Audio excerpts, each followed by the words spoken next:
The meeting of Tuesday, June 14th. Would the clerk please call the roll? Mayor Burt? Here. Councilmember Cormack? Here. Councilmember Tanaka? For the record, we have a quorum.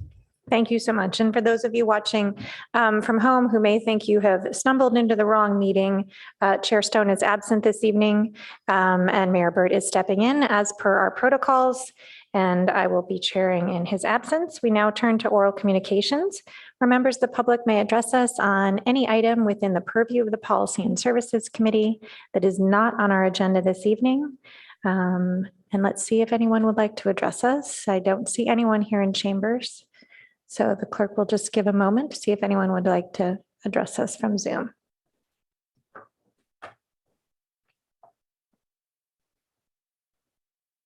No hands are raised at this time. All right, we will close oral communications and move to our first action item, which is the City Auditor's presentation of the Nonprofit Agreement Management Audit Report. Welcome, Mr. O'Rourke. Good evening, members of the Policy and Services Committee. It's a pleasure to be with you this evening. We will cover first the presentation of the Nonprofit Agreement Report, and I'm going to share my screen. Give me one moment.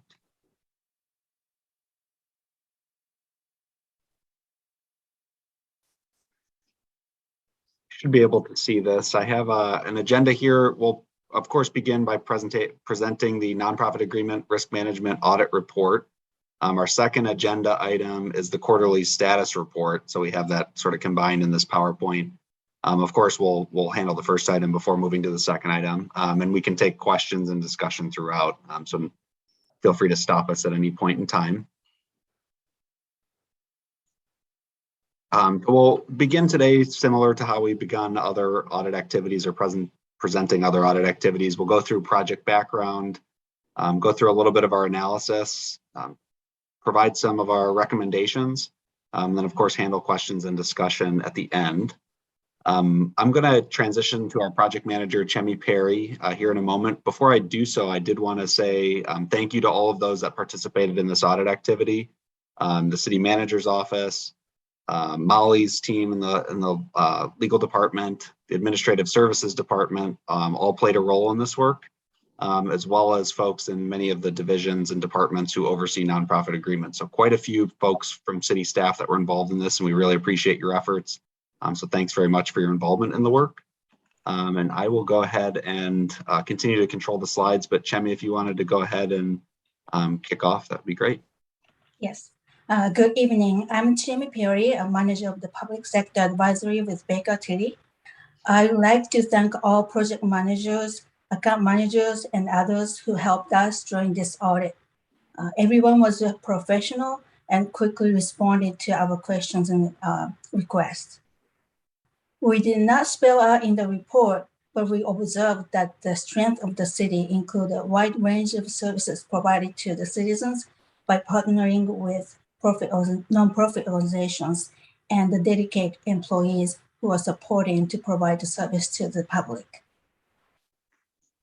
We reviewed the best practices for administration and management of nonprofit agreements and used them to develop test criteria and incorporate them in our recommendations. The prior year audit conducted in FY19 had similar audit objectives, but for this audit, we also consider the governance of nonprofit agreements. Governance is explained in the following slide, but please note that management responses to our recommendations include corrective action plans that are shown in Appendix D. The approval of the report indicates approval of those action plans. Next slide. United Nations guidebook on promoting good governance in public-private partnership defines governance as the process in government actions and how things are done, not what is done. It lists 6 core principles for good governance as shown on this slide and on packet page 21. When making sure that we have appropriate audit objectives, we consider these principles as well as risks and best practices related to nonprofit agreements that are shown in the next slide. In order to use limited resources efficiently, the city should consider risks associated with non-profit agreements. Understanding risks would help the city management allocate appropriate resources at appropriate times for efficient and effective management of nonprofit agreements. There are several common risks associated with nonprofit agreements as shown on this slide and on the packet page 21. They are self-explanatory but important, so let me say them out loud. Lack of transparency resulting from the inconsistency, poor performance or non-compliance, negative financial impact of operational inefficiencies, failure to provide the intended services, reputational damage, limited nonprofit services providers or alternatives. We researched the best practices for administration and management of nonprofit agreements and identified 3 common elements appeared in multiple case studies and articles. Clear policy and procedures address inconsistent processes and decision-making and improve transparency and fairness. Measurable goals should be defined in agreements to communicate their performance expectations. Regular evaluations by the city should be done to ensure accountability and to provide the intended service to the public. Next slide. The overall objective is to see if good governance is in place to manage risks associated with nonprofit agreements. What it means that based on the risks and best practices discussed in the previous slides, the specific audit objectives are to determine whether appropriate procedures are applied consistently by all departments for entering into and managing agreements, and to determine whether monitoring activities are implemented to ensure that performance requirements are met. As shown in the green boxes, after reviewing the best practices, we gathered the information on nonprofit agreements and took a closer look at some agreements to achieve our audit objectives.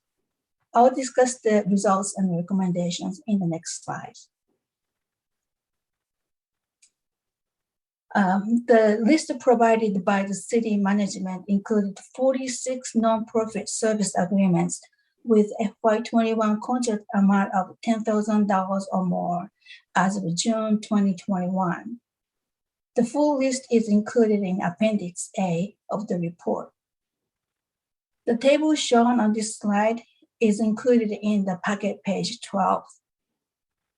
As you can see, various departments had agreements with nonprofit agreements, although about 50% of them belong to the Community Services Department. We selected 10 agreements to include various departments since our audit objective is to determine whether procedures are applied consistently by all departments. Next slide.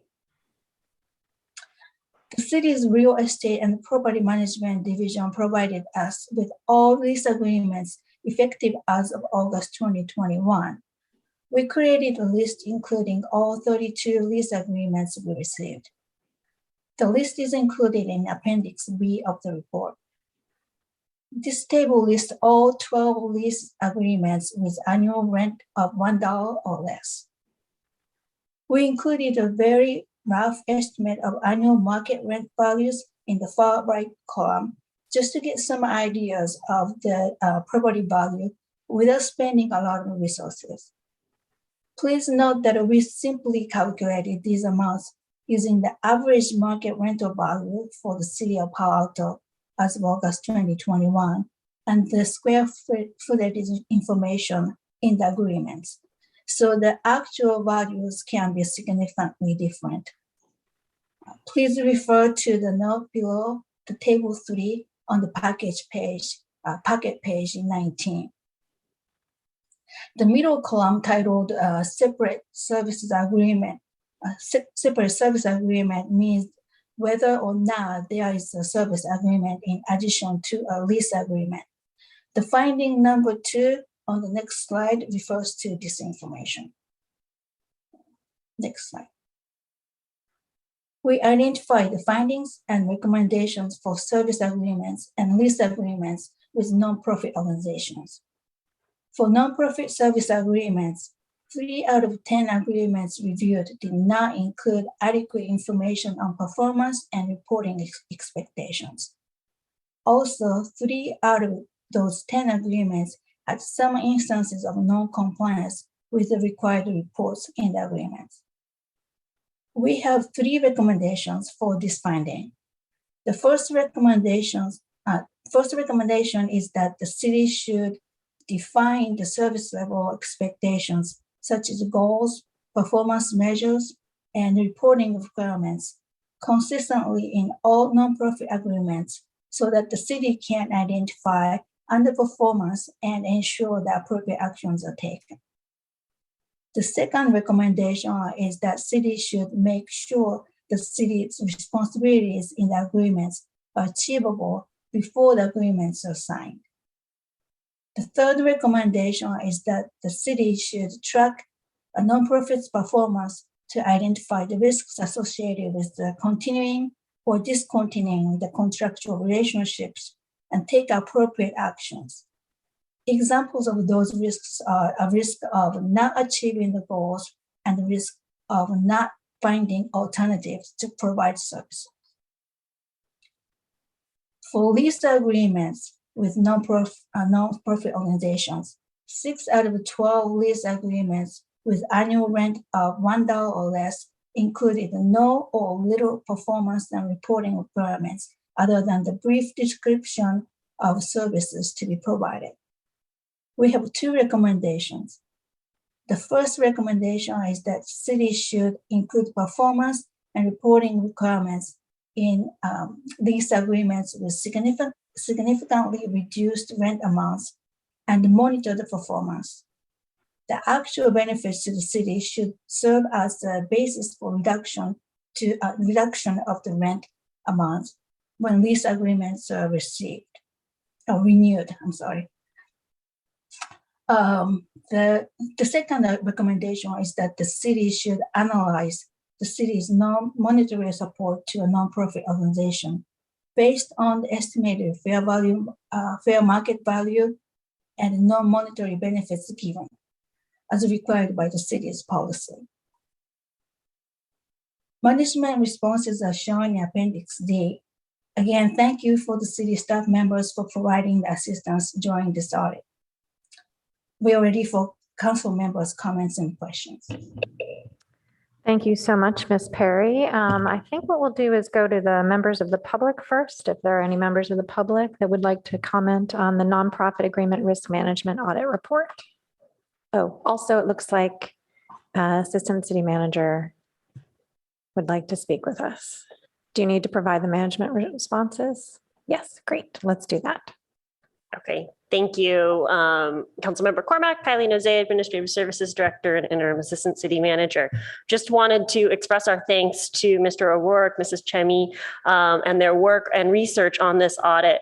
It was a broad-ranging and obviously nonprofit agreements reach across the organization, so it truly was a team effort. Obviously, there are always areas for improvement, but as we crafted the management responses, really where we found that our initial first step as an organization is going to need to be to really beef up and revise our policies and procedures regarding these agreements in alignment with the recommendations contained in the audit.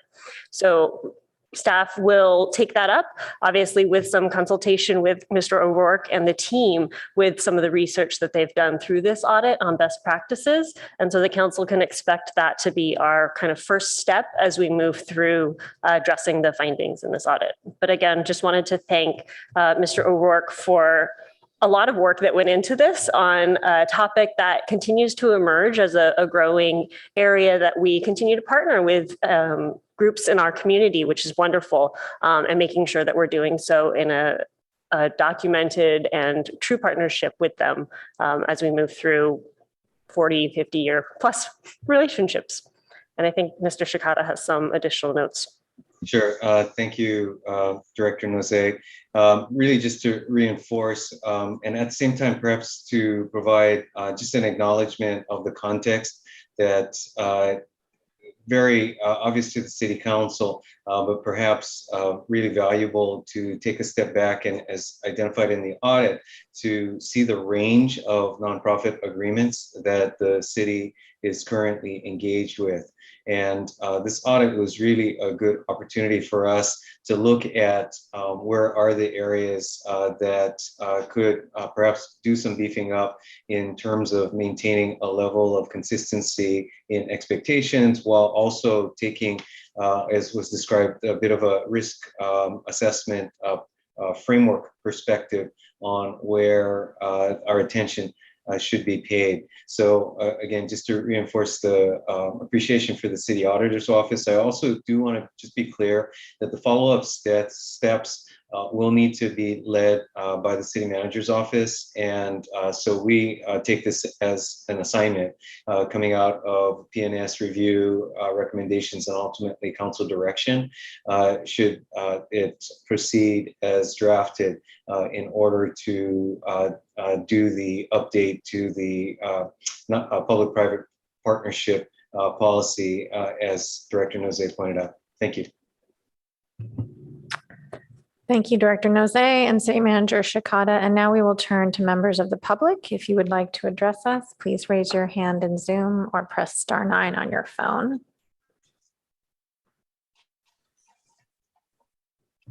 We have no request to speak. All right, we will close the public hearing and I will turn to my colleagues who would like to go first.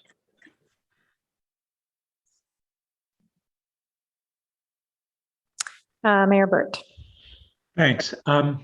So thanks for the report, and the first part of the presentation, we went through it pretty rapidly on kind of the high level guiding principles, really. And but I found them really interesting, and I wonder whether this is something that we should be sharing with all of our nonprofits, not in a prescriptive basis, but just as a set of principles.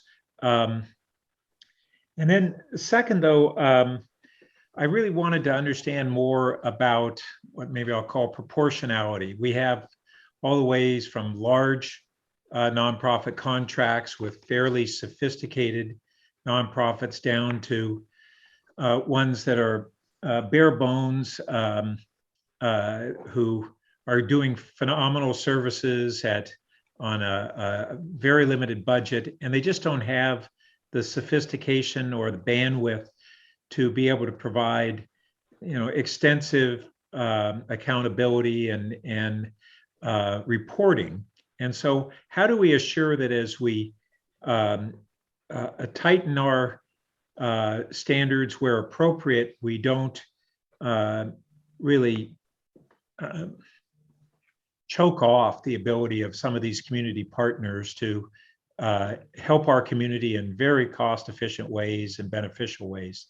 So I'd like to just hear further thoughts on both from Chimi and from our staff on how this would all translate in reality in a way that helps us rather than hurts us.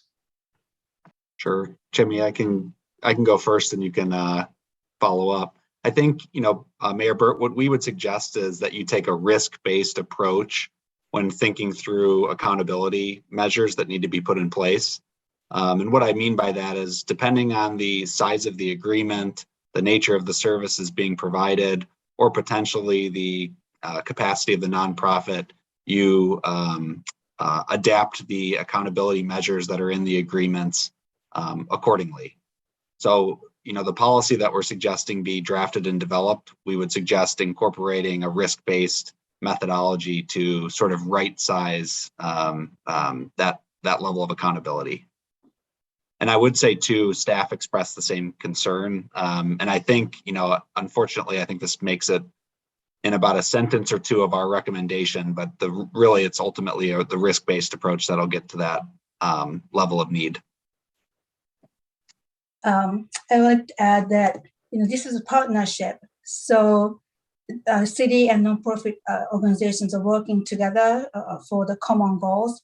So the upfront planning is very important. The communication of what needs to be achieved and how they are going to achieve, and then that's we can specify in the agreement, reflect in the performance requirements and how it's monitored. So a lot of communication and planning. Certainly agree with that. And again, as we talk about our next steps with respect to updating the public-private partnership policy, it would be to try to then codify, it doesn't sound like the right term, but to articulate how we would implement the principles that were just described. And how simple might the most abbreviated form of that be? Potentially a short annual report that describes how funds were spent and the outcomes the city received. And in large measure, some of that already exists. So for relatively small grants, and again, this is all relative, but for example, HISRAP, that program is very structured and has, by all appearances, good measures included, and the ability to review issues of performance on an ongoing basis.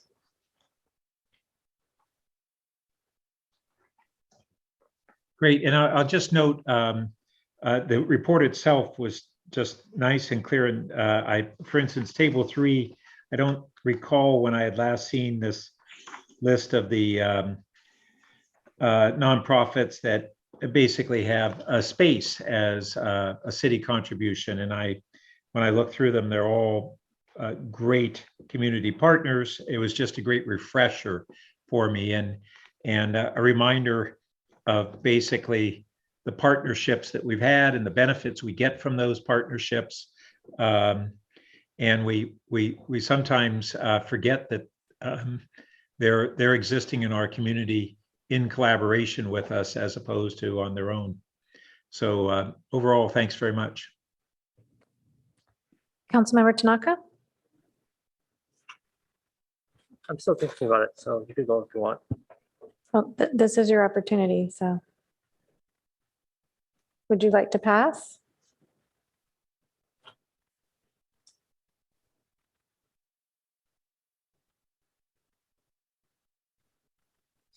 So for staff, I have a question, which is there a way for us to keep track? I really like the chart shown on slide 10 that shows how much rent is being contributed to each of these nonprofits.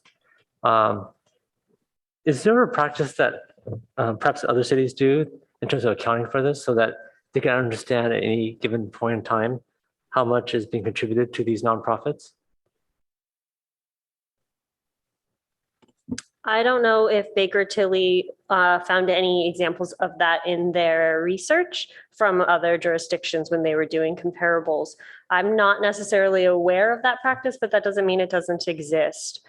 Different cities have different reporting requirements for nonprofit support, and it really just depends on the kind of policies of the agencies. And so you will find typically a very wide-ranging level of policy oversight and reporting out on things such as this, depending on the agency and the culture within. I will note that one of the recommendations from the Baker Tilly audit is to identify some level of that type of non-monetary support. And so staff responded to that with noting that we would agree that some periodic reporting to council on kind of overall amounts of space would be part of our follow-up and completion of these findings. And if I could add, as a matter of fact, we did it in San Jose, and so no stranger to that approach. It is clearly an estimate, and really intended to provide a general order of magnitude. And also noting, Councilmember Tanaka, you've also been an advocate of this for quite some time. So while recognizing that a very specific estimate, if it were appraisal based, would be pretty labor intensive for us to do on individual properties. Just want to be clear that that's really not what's envisioned here. It is, a rough estimate, let's say on a per square foot basis, that would then be applied to the applicable spaces that are used at what might clearly be considered below market rent. So again, not really a lot of precision here, but nonetheless provides a order of magnitude quantification of that value. Yeah, so maybe we could look at San Jose as a template, given the city manager's familiarity with that system.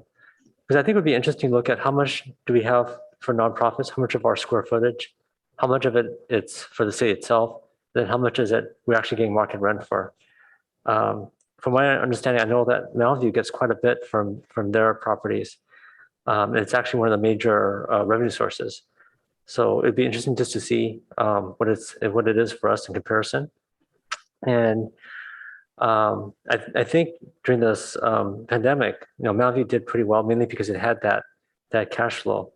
Not to say we don't want to invest in these nonprofits, but it's good to really understand what is the return on investment. So I like the thinking of this report in terms of is trying to quantify metrics for how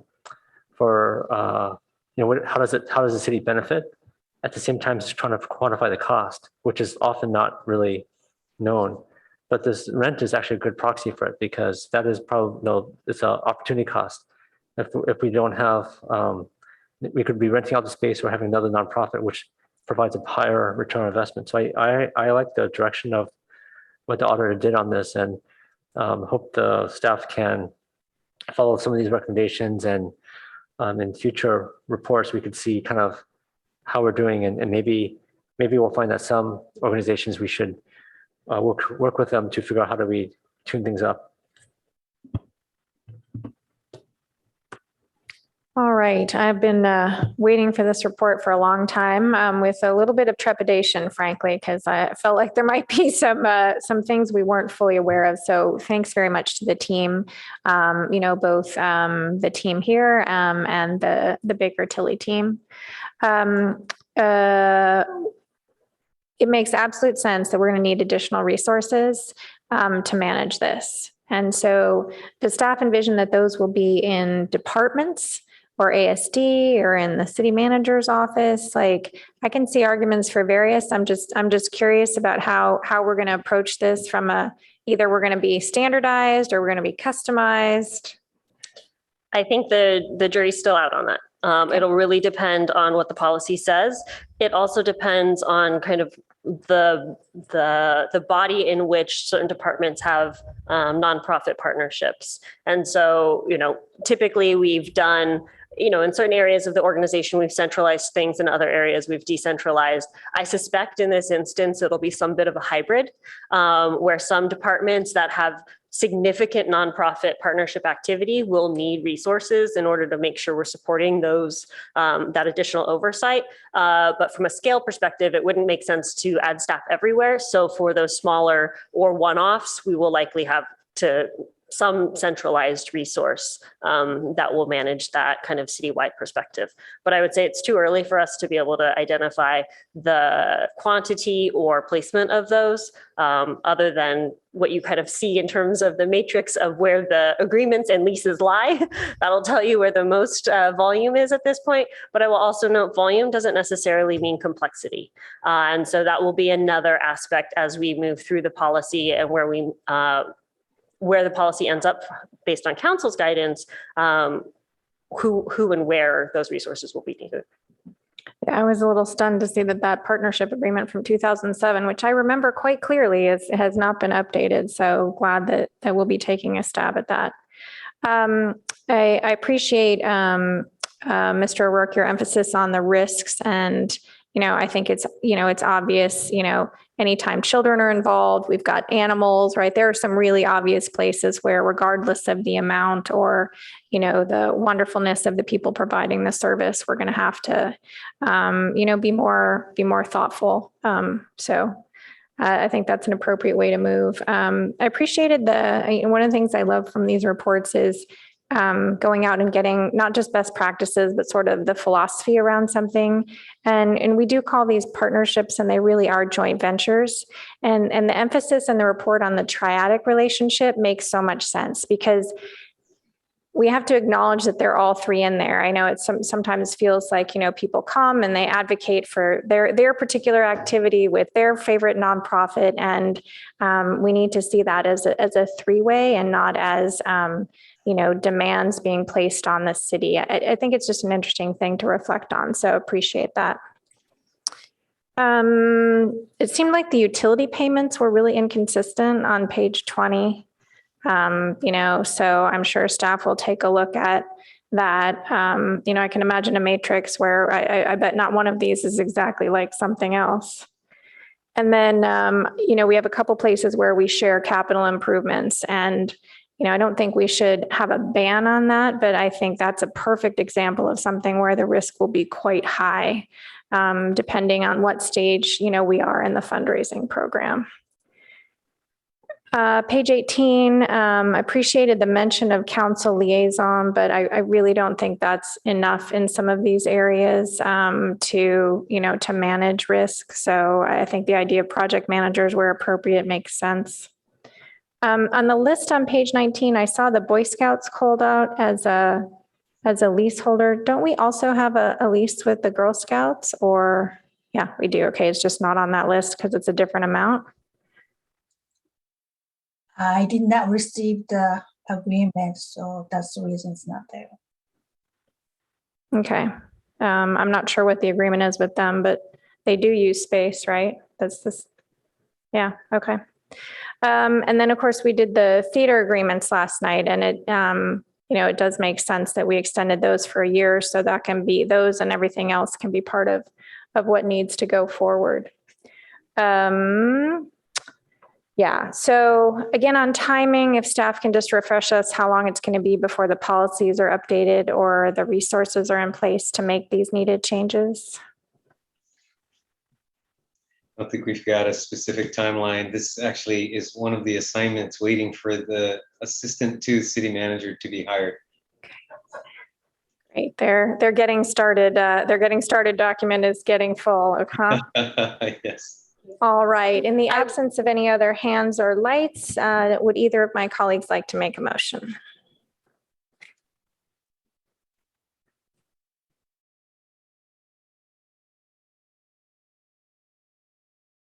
Are we adopting or accepting? We're reviewing and we're recommending that the city council accept the report.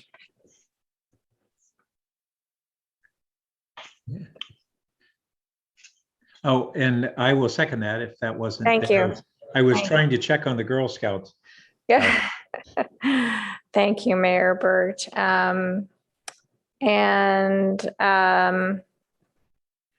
I think I will just say that I think this will be a little bit difficult for some of the advocates. I know already some come to my office hours and say, but we've always done it this way. And so I hope that collectively we all see the importance of moving all of our agreements and leases towards a place that makes sense from an equity standpoint so that everyone is treated in a similar fashion. Mayor Burt, would you care to speak to your second? Yeah, just following up to make sure that we strike the right balance between having appropriate levels of accountability and not overshooting in that and undermining the great work that and partnership that many of these groups provide the community. All right, Councilmember Tanaka, would you care to speak to the motion? I didn't make the motion. I know we've made the motion and we've spoken to it. No? Okay. All right. I think in finance, we tended to do the chair called roll, but does staff have any preference or clerk? Clerk, you want to call the roll? Okay, great. You can call for the vote then. Councilmember Cormac, Yes. Mayor Burt, Yes. Councilmember Tanaka, Yes. motion passes. Great, thank you so much. And that concludes action item 1. And now we will return to Mr. O'Rourke for the presentation of the quarterly report. Thank you so much. Very much appreciate again the efforts of all involved, including Mr. Shikata and Ms. Nose this evening. Jumping to our quarterly status report, very similar format to what you've seen in the past. In your council packet, you see much more detail that I'm going to provide on the PowerPoint. You also have links to the various reports that have gone through policy and services, finance, and the city council. Just a refresher, I include this on every quarterly update. The majority of our activities, of course, fall under task 4, the execution of the audit plan. That's where you see us most frequently. Task 1 and 2 are items that were approved relatively recently that we present together annually. Task 3 is our work related to the financial audit.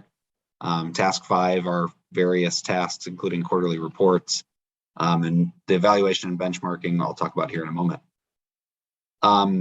So these are activities that were completed from January to March. So obviously it's been a couple of months since these were completed, but we'll still reflect on them. So the Policy and Services Committee approved our risk assessment and audit plan that run essentially from that date, March 8th, through the end of fiscal year 23. And that was approved by Policy and Services, subsequently approved by Council in the following quarter, which we'll present on here in the next 2 months. Our financial audit, a couple of updates here. We finalized selection of the financial auditor and obtained Council approval for that contract. We also completed activities related to the single audit during this quarter and subsequently presented the single audit report in the quarter we're currently in. In terms of our execution of the audit plan, a number of items here were completed. City Council consented to the construction project controls report, as well as the public safety building initial memo. We also presented the Economic Recovery Advisory Report to Policy and Services Committee, which was subsequently approved by Council. And we also obtained approval of 1 task order for the wire payment processing controls review, which is in the final stages of the audit work. So that report will be coming here soon. And lastly, under our periodic reporting, we of course presented a quarterly report. And then our city auditor evaluation, we're going through a peer review as part of our contract update. That review will be completed next fiscal year, which aligns to standards. And we've done some initial planning and preparation for that. And that will be ongoing, of course. One of our tasks is to monitor the fraud, waste, and abuse hotline. There were no reports received during this period, and thus no reports that were closed. And that concludes the update. Of course, the links to the more detailed reporting information are housed within the council packet, but ready for questions, comments, or thoughts if you all have any.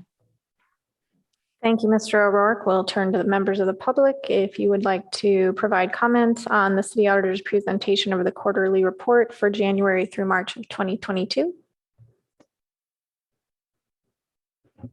We have no requests to speak. All right, thank you to the clerk, and I will return to my colleagues for questions, comments, and motions.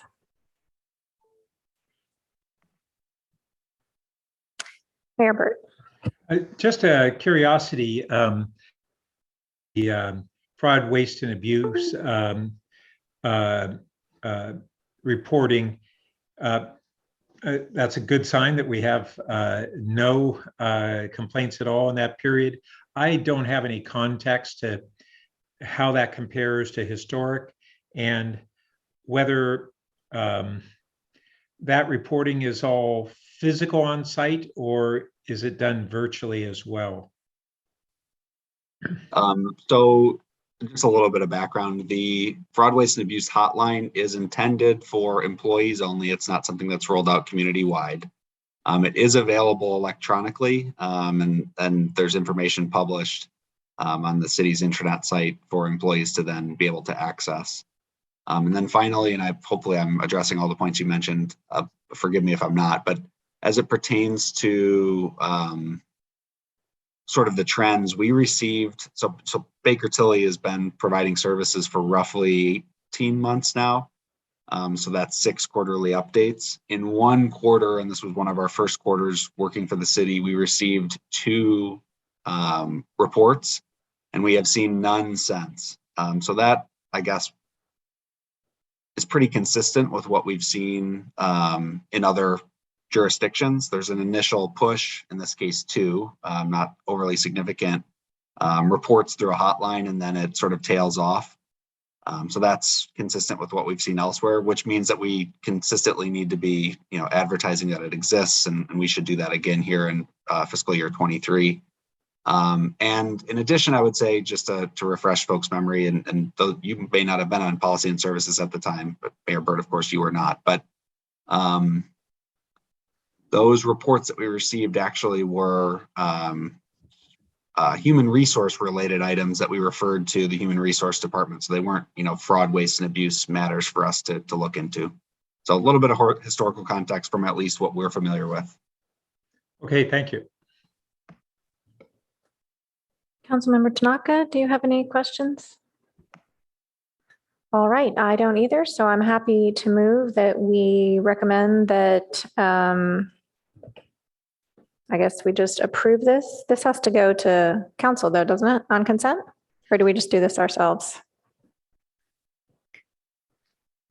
This does need to go to council on consent. Okay, I don't think the recommendation says that, but we will, why don't we recommend that the policy, why don't we recommend approval to the council of the city auditor's quarterly status report? Second. Thank you. I'll just say it's just a pleasure to have this ship just move along on a very steady course. It's reassuring to see the execution. Mayor Burt? I share your comments. Thanks. All right, with that, if the clerk would please call the roll. Councilmember Tanaka, Yes. Councilmember Cormack, Yes. Mayor Burt, Yes. motion carries. All right, that completes action item 2. Thank you so much to our Baker Tilly folks for joining us today and for the work you do for the city. And that brings us to item 3, which is our quarterly update on race and equity. Ms. Cotton Gaines. Thank you. Good evening, everyone. Chantel Cotton Gaines, Deputy City Manager. I am giving the overview this evening, and I have some staff present if questions come up. The intention for this report is just to give you a status update on where we are on the assignments that came from council at the end of 2020. And also we use it as an opportunity to highlight some of the great things happening within the departments related to diversity, equity, inclusion, and belonging. There's a variety of activities. So I will spend the bulk of the time just on the recommendations that are, or the assignments that are still outstanding from November of 2020. So just to refresh your memory, there were 17 assignments that the City Council gave us at the November meeting in 2020, establishing our equity journey, essentially, of really putting some things in place for staff to work on implementing. Since then, we have implemented 14 of the 17, so that's really good progress. And the last 3 are a lot of small pieces that combine them to make up the whole. So we continue to trek towards them. So the first is assignment C. This is the table, by the way, on packet page 41, if people want to follow along. So assignment C, which is starting after the full implementation of the records management system and the first data collection period, to direct staff to resume the annual data collection and analysis of police contact data, similar to the previous stop data reports. The best part about this recommendation is we're within the collection period. And so the follow-up for it, essentially, this one won't be done until no sooner than January 2023. The period of collecting the data will go this entire calendar year, and then we will work on the report itself and make a report. In the meantime, What we are doing as staff is two things. One, we are seeing what the Department of Justice to do in terms of their own report on the RIPA data. Our understanding is Palo Alto's data will be included with other jurisdictions our size. So there will be some level of information, I think, within that report is our understanding that will be helpful as context. Simultaneously, we are working on getting a research partner that can help us with analyzing Palo Alto specific data. So Captain Wagner is here and she knows very well that it is a lot of clunky pieces. So it will be very helpful for us to have a partner that can work with us and make sure that what we are sharing with the council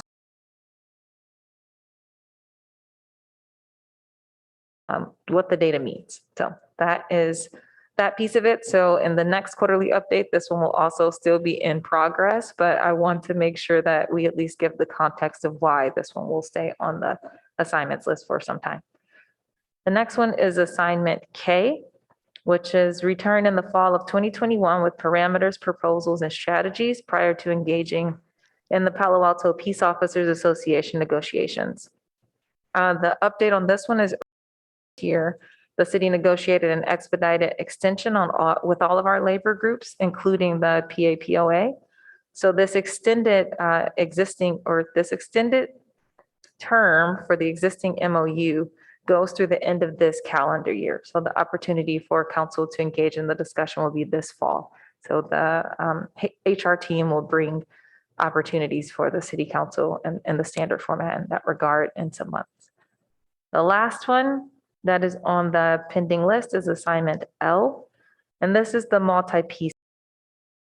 Assignment is direct staff and coordination with the city's overall diversity and inclusion efforts to conduct a workforce demographic assessment as baseline information and to pursue an employee assessment to measure city workforce culture.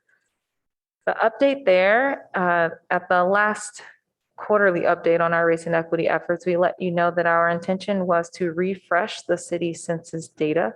So the time that employees fill out their demographic information is at the time of hire. For some employees, that was yesterday, and for other employees, that was 25 years ago. And we wanted to make sure that that information was fresh, in addition to allowing employees the opportunity to update any of the identity groups that they felt no longer represented, where they have awareness of themselves as of today. The process that we are doing for that is we offered to all city employees an opportunity to update their data, sharing with them what we have on file and asking them if there are any changes. So that process is in process right now, to use the same word 2 times back to back. And I believe that closes sometime in the month of June. At that time, we'll be pulling that into our demographic, we're putting together a report, and that'll be the next step for that as a follow-up. The second piece on the workplace culture, we are doing a few different items for that. We're working with an organization called Ivy Planning Group. They will be conducting some focus groups with our staff and some smaller conversations. We're just scheduling those things out in addition to scheduling the survey, which is the assessment discussed here for all staff. So there's a lot of different pieces amongst this one bullet point, but it's the ongoing work that is taking place. And lastly, to help continue this work and making sure that we have the ongoing focus we need to continue the workforce work in this year's budget for FY23, we did propose a equity and inclusion official, which is a title that you can call it really anything, I think, but the idea is to be able to carry this work amongst the workforce regarding these assessments, demographic analysis, really helping the departments as these questions come up and information is better understood, really carrying that, in addition to doing that with our boards and commissions. The last time we spoke, we talked about the microaggressions training, which we have rescheduled to August, just so that it is something we can make time for everyone to be here for, as opposed to rushing to get it done in June, which was the original plan. And that's another example of just once you do some of the initial trainings, just making sure we have the opportunity to carry conversations to follow through on things that are identified either in the trainings or assessments or things of that sort. So all of that is kind of included in item K, that's assignment L. But we will have updates and hopefully the reports later this year is our goal for the demographic analysis as well as the assessment. So from there, we included a few other things that are just helpful information related to some of the assignments that are completed. One that I will focus on is on the mental health alternative response program. So the assignment that came from the city council at the end of 2020 was to get our PERT program in place. Due to lots of hard work with our police department, that is in place and it's going very well. And Captain Wagner can answer any questions you have about just boots on the ground, what that's looking like. Simultaneous to getting the psychiatric emergency response PERT program in place, we also were asking the county to include a North County site in their trust program, which previously was community mobile response. And we also asked the federal government for earmark funding to create our own program. We've had success with all three, and so we're making sure that we are coordinating them. But for the county, they continue to negotiate the contract with the nonprofit provider who will be doing the North County work. So we should have an update from them, hopefully within months. It's been in negotiations for a while, but I think we'll be able to share who is receiving the contract and be able to start organizing some local conversations for that, which is really good news on the trust program. In terms of the federal earmark, I spent a lot of time over this past week and had some help from Steve Guarliardo. So thank you, Steve, to do our formal application for money the federal government already told us we were going to get. So the $2 million earmark, we will be implementing that in the fall, and we're looking to augment the trust program from the county in some kind of way to make sure that it's really helping the area for Mountain View, Los Altos, and Palo Alto. So that is kind of the update on those. The idea is making more services and operations available in North County for mental health response outside of law enforcement. And then from there, lots of information in the report about amazing things happening at the Junior Museum and Zoo, the Children's Theater, the Palo Alto Art Center, our public arts program, and our libraries. And I won't go through all of those, but I do want to highlight that there are lots of resources shared in the report. And that concludes the staff presentation. Thank you. Thank you, Deputy City Manager Cotton Gaines. And now we'll go members of the public who'd like to address us on the quarterly race and equity report. No hands are raised at this time. Thank you to the clerk. And now I'll return to my colleagues for questions and comments. And this is an informational update, so we don't need to take any action. Correct. Mayor Burt? Yeah, just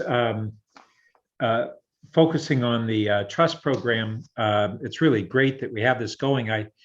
This is, I don't know whether maybe to call it parallel to the PERT program. It's not, it's different. And I guess my only interest tonight is that I shouldn't say only interest. An area that I'd like to try to encourage is that I don't think most of our community knows that we now have these two different really outstanding programs. And the question is, how can we convey that better to the community so that they understand the different and complementary roles of those two programs? That's a great question. And it is one that we've shared with our county colleagues as well. Of our interest is to make sure that the community can use these different programs. So there's actually 3 programs. There's also the Mobile Crisis Response Team, or MCRT. And the information shared from the county essentially is that the trust program is sort of the lower level things, and the MCRT is a step above that, and then all the way up to PERT, which is with a sworn officer. So less for people to have to figure out which program to call, and to really make sure the programs are coordinated and that we're doing a lot of advertising and sort of a campaign to help people know that the resources are available.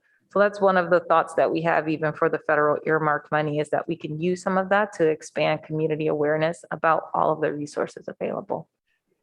And I think there's a couple audiences. It's those who either are using or would use the resources, and then the broader community for them to appreciate that whether they have family or friends who use these resources or not, that this is now something that the city has really stepped up on in partnership with the other agencies and the funding agencies, and just to create a greater community awareness of it.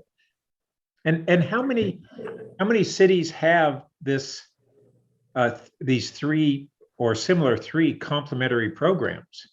That's a great point. And I think lots of credit to this city council and the committee with asking the questions and asking for Palo Alto to have representation is part of why we have the benefit of having the overlap of the programs available here. I think we are one of 2 or 3 PERT programs in the county. I think that the sheriff's office is the other that exists right now. Of the MCRT, that one's sort of based in San Jose, but serves the whole county. And there's interest in that one having a North County site as well. I'm not sure where that is in process. And in terms of the trust program, which is the newest program, there are only 3 sites. There's one far south in the Gilroy area, one in East San Jose, and then this one serving North County based off the advocacy done by the city council asking for our North County area to be represented in this program. So it is very unique to have a site that can serve this area for that program and to have the overlap of all 3 and see how that can serve more people. And that's within our county and elsewhere outside of our county. Is this at all commonplace?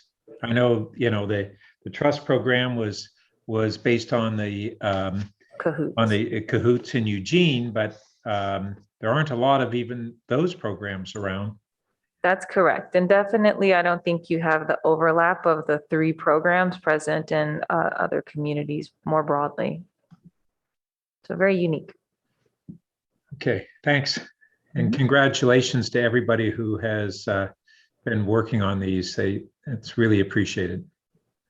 Good team efforts. Councilmember Tanaka, do you have any questions or comments? I think, and I was just trying to find the notes or the minutes where this occurred, but I thought at one point in time we voted to look at racism against Asian Americans. And I was wondering, whatever happened to that? I think the recommendation that you're thinking about has to do with the recommendation to the Human Relations Commission. And it wasn't specific to racism against Asian Americans. It was the sort of Asian American experience as well as history here in Palo Alto. So when that went to the city council, it was approved to go to the Human Relations Commission as a recommendation. And I'm not sure where they fit it into their work plan yet. Okay, is it in the work plan? It is, but I know they're 1 member down, so they're balancing the.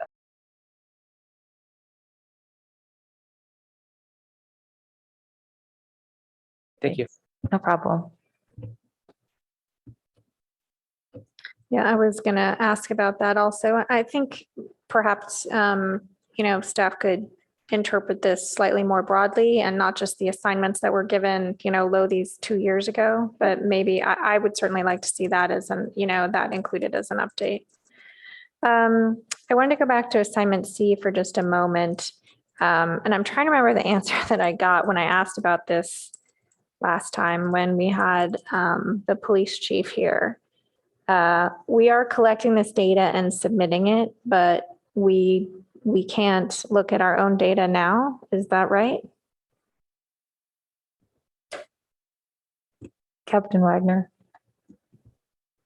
Thank you. Let me jump in here and try to answer We that. can't quite hear you very well, Keep Captain Wagner. talking. I'm hearing a little sound though. Keep going. Let me try. Is that better? Is that better at all? Yes. A little better. A little better? Okay, let me try. There we to go. talk That's louder. good. Okay, great. So the update on that is we are submitting our data directly through the DOJ website. And so what happens is after an officer does a stop, they log on to this website. They fill out the 17 data points that are currently required. And then that goes into a queue for a supervisor to review and then finally submit. The data gets pushed directly to DOJ's servers. and it is stored in a format that comes back as a text file. And the reason why I speak about that is because we have made inquiries to get batches of the data, and the data comes back as a file which is not observably readable. So right now, actually, even yesterday, we're on a meeting, and our new Deputy Director of Technical Services is working with our IT department to try to decode that data into a table that makes sense for us, so that we can start to look at what data elements are present that might be interesting for the council and the community to look at and analyze. And so we welcome any guidance on the types of data or data sets that you're looking for. Thank you, Captain Wagner. Yeah, I don't envy our team having to dig through a text files and make sure that everything's coordinated. But what I want to avoid is having surprises and having, the state publishing data that we haven't had time to look through and think about and make any, changes that we need to make. So appreciate that update. All right. So then with respect to L, Ms. Cotton Gaines, it sounded like we will have the microaggression and implicit bias training, and that will be for council, correct, in August? Yes, boards and commissions, city council, and liaisons to any of the above. Okay, great. So never too soon to get that on people's calendars. I think that's incredibly important for us to model the behavior we expect, from everyone. So I look forward to that. Councilmember Shanaka already asked about the AAPI work. And I just received an Yes. update from Ms. Vanderslag related to that. She said that the HRC put it on their work plan to start in the fall. Okay, great. I recall their work plan was extensive. There's a lot of work for a small, mighty team. Yes, excellent. Okay. And then the equity and inclusion official position, that is, we will see that in the budget next week. Coordinator role, and that's essentially an extension of the work that you have already been doing, but more active as opposed to, responsive, more. Just talk to us a little bit more about the transition from the work that you and we have been doing to what that person will be working on. Absolutely. I imagine that person being able to carry the ball a lot more. Race and equity is a piece of all of the assignments that I have. And so making sure that we can carry through on all of the specific pieces on workforce has been a bit more complicated than preferred. And so this person would just be able to be focused on this one area and have guidance. And I think for the updates you receive, it'll be similar. And right now, I think the initial area will definitely be focused on carrying through related to the workforce and boards and commissions. So those are sort of low-hanging fruit, quick things to jump right into that we have a huge body of work for. Okay, thank you for that. And then I appreciate all of the lists of things here at the end that we're doing. And now I've forgotten because I felt like there was one other thing we should have asked about, but I didn't write it down. Okay, any last thoughts or suggestions for us from staff about I feel like we're getting towards the end of the initial body of work. And so if it's just natural for that to transition to having a staff member help us figure out what the next stages are, that's great. But any other thoughts about, things that other communities have learned in the past 2 years, things that we're missing in here when we first, began to tackle this work? There's always more. So I would never say that there's an end point. It's a spectrum, and we have to continue to explore. I think the assessment work that we're doing right now with Ivy Planning Group, as well as staff, is going to bring up information that we can then continue to work on from there. And having the commitment of the departments to stay working on these different elements is, I think, a starting place that's very strong. And we do have that department support across the board within the organization, and the boards and commissions have been pretty excited about it too. So I think you'll have more to work off of as we can really carry this important piece, part of assignment L, through. And that gives us those next steps a little more clearly. Great. All right, and I don't see any other questions from my colleagues. So with that, I will thank staff for this item. It's crucially important, and we so appreciate you helping us do this work together. That brings us to future meetings and agendas.